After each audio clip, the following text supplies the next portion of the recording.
Hey guys, welcome to my channel. So मैं अभी ये कहना चाहती हूँ कि अब आपको 50-50 करके आपका टाइम शेड्यूल डिवाइड कर लेना चाहिए।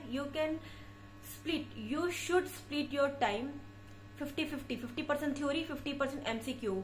एमसीक्यू भी आपके 2-3 तरीके के होते हैं, custom module, PYQ, Q bank. GT को साइड में रखिए, ठीक है। कस्टम मॉड्यूल से आप टेस्ट होगा आपका कि क्या आपने सही पढ़ा, क्या गलत हो रहा है, क्या सही हो रहा है, क्या गलत है, कितना आपको याद है, कितना आपको याद नहीं है। अगर जो टॉपिक आप पढ़ रहे हो कस्टम मॉड्यूल में वो आ रहा है और वो टॉपिक में आप कोई भी गलती कर रहे हो तो नोट्स उठाओ, तुरंत उसी से पढ़ो और उसमें जो लिखा हुआ है अगर आपको लग रहा है कि वो आपके नोट्स में नहीं लिखा है, वो इम्पोर्टेंट है, तो आप अपने नोट्स में ऐड कर लो, है ना। फिर आता है क्यू बैंक।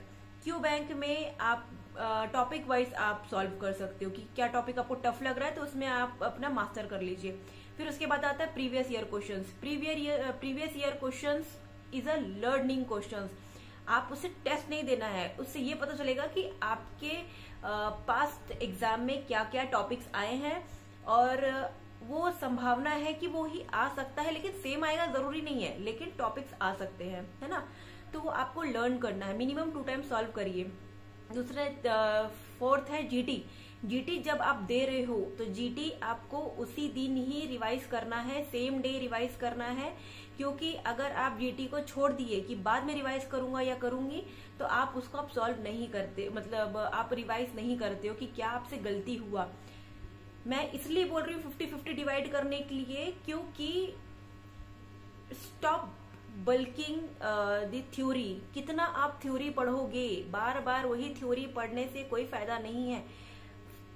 2 से 3 बार आप रिवाइज करो मिनिमम, वो सफिशियंट है एग्जाम के लिए, बट आपको क्वेश्चन सॉल्व करना है। मिनिमम 50 to 100 क्वेश्चंस के प्रैक्टिस हर दिन होना ही चाहिए। फिर आप नेक्स्ट मंथ में 100 to 150 करो, मिनिमम तो करना ही है। 200 कर लिए तो बहुत अच्छी बात है, लेकिन 100 to 150 करना है। बल्क नहीं करो कंटेंट, बल्क नहीं करना है theory.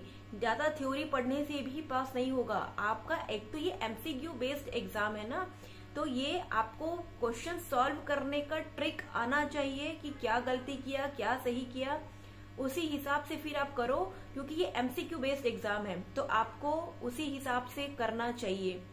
So thank you so much for hearing me out. और जो होगा प्रॉब्लम मुझे आप शेयर करो, मैं आपको सोल्यूशन बताऊंगी। कमेंट करो, मैं आपसे जरूर शेयर करूंगी कि अगर क्या दिक्कत है तो आप उसको सॉल्व कर सकते हो, ठीक है ना।